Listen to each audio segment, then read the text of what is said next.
Eu vou ler para vocês mais um relato enviado no e-mail assustadoramente@outlook.com.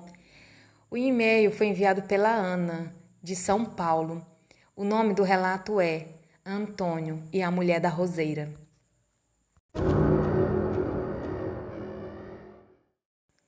Olá, Daniela, tudo bem? Meu nome é Ana e eu sou de São Paulo. Descobri seu podcast recentemente e me animei a contar umas coisas aqui de casa. Depois te mando outros, mas vou começar por um relato 2 em 1, que vou chamar de Antônio e a Mulher da Roseira. Me mudei para essa casa com minha mãe e 2 irmãs quando eu tinha 8 anos. Minhas irmãs, bem mais velhas do que eu, chegavam no trabalho por volta das 8 da noite. Às quartas, minha mãe saía por volta das 5h30 para ir a um centro espírita do outro lado da cidade. Então, eu ficava sozinha da hora que minha mãe saía até a hora que as minhas irmãs chegavam. Eu costumava assistir TV ou ouvir rádio nesse período. Algumas vezes me assustava porque o volume do rádio aumentava ou diminuía sozinho. Mas era um rádio velho e eu nunca dei muita importância. O que me incomodava mais era que eu tinha a impressão de que alguém me observava pelo vidro da porta da cozinha. E toda vez que eu entrava no quarto da minha mãe sozinha, eu sentia uma tristeza muito grande e vontade de chorar.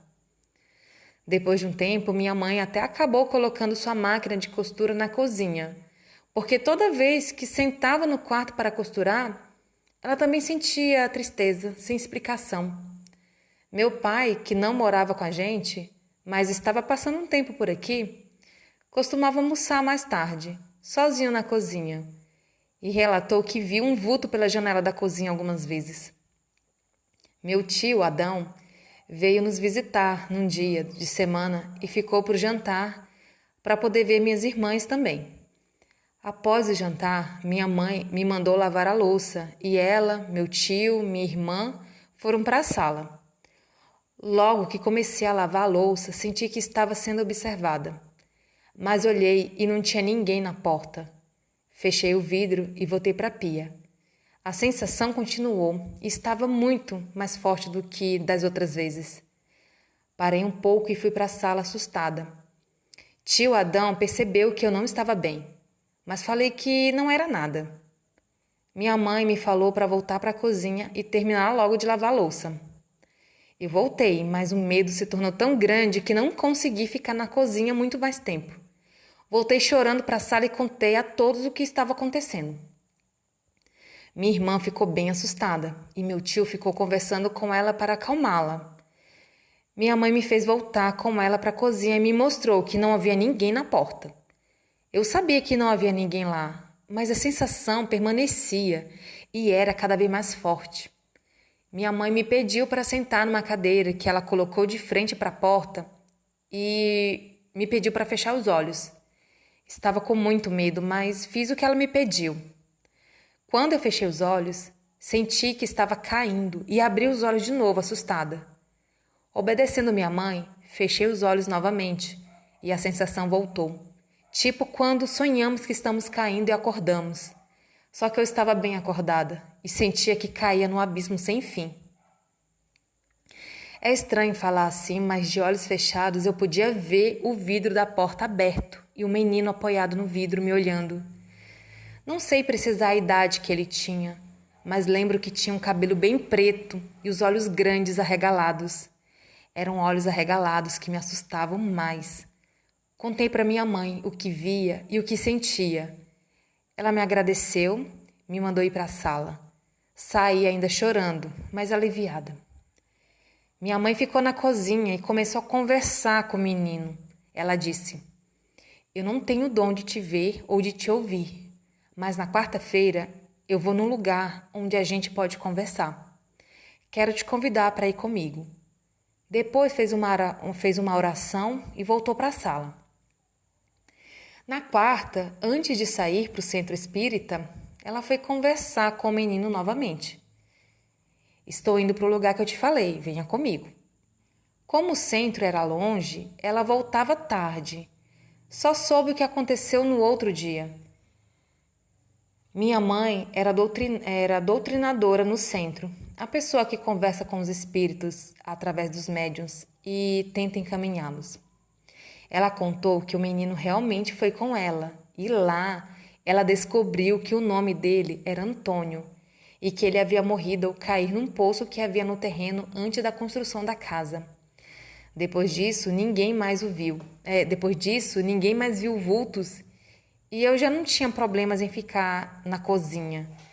Restava apenas a tristeza no quarto da minha mãe. Então, uma amiga da família, que eu considero irmã, veio nos visitar. Ela é médium e tem uma visão muito aflorada, embora morra de medo disso. Ela estava sentada na cama da minha mãe. As duas estavam conversando quando essa amiga, o nome dela é Cida, disse que parecia que o quarto estava se transformando na frente dos olhos dela e ela viu uma roseira bem no lugar onde antes estava a máquina de costura da minha mãe.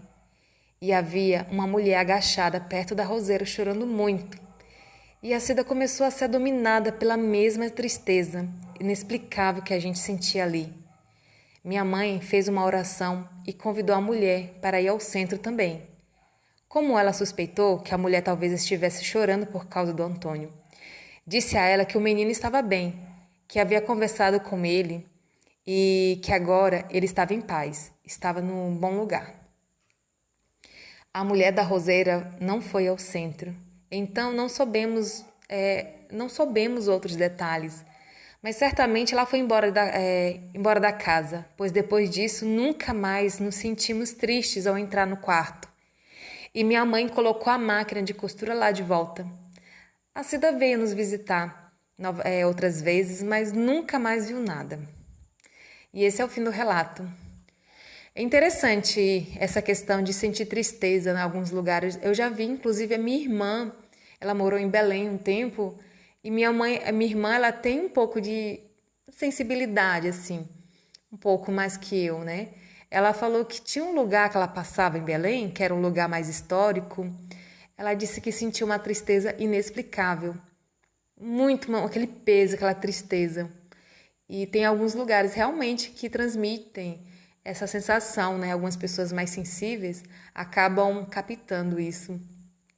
Eu não tenho nada de sensibilidade, gente, olha, eu não tenho nada, cara, raramente é um sonho, assim, mas é muito difícil. Se eu sonho alguma coisa, fica por lá, que meu sono é tão pesado, sabe? Então, assim, às vezes eu queria ter alguma coisinha, assim, uma coisinha. Queria ver algumas coisas, assim, de dia, com muita gente perto. Eu até queria, sabe? Mas, cara, eu nunca vi nada. Mas sabe o que é nada? Nem quero ver. Agora eu tô à noite em casa, não quero nem ver. Mas, cara, tem hora que eu fico impressionada, sabe? Que não tem pessoa que parece que não existe pular de lá. Não sei se é porque eu me protejo muito. Eu tenho meus gatinhos, assim, meus amuletos com meus gatos, minhas plantas que me protegem. Eu acabo que me blindo também, sabe? Eu não dou abertura para isso, mas tem algumas pessoas, eu fico até admirada, sabe? Principalmente essas pessoas que conseguem dominar, tipo a amiga dela, que consegue ver, que consegue... Eu acho isso muito interessante, gente. Olha, se eu pudesse, eu queria ter, mas sabendo dominar. Não do jeito que eu sou agora, que se eu visse alguma coisa, eu acho que eu caía durinha no chão. Mas ter esse autocontrole de ver e de ter essa sabedoria de lidar com isso. Ai, demais, é muito bacana. Gente, é isso. Agora, encerrando os relatos do dia, hoje ali, acho que 5 relatos ou 6. Até a próxima.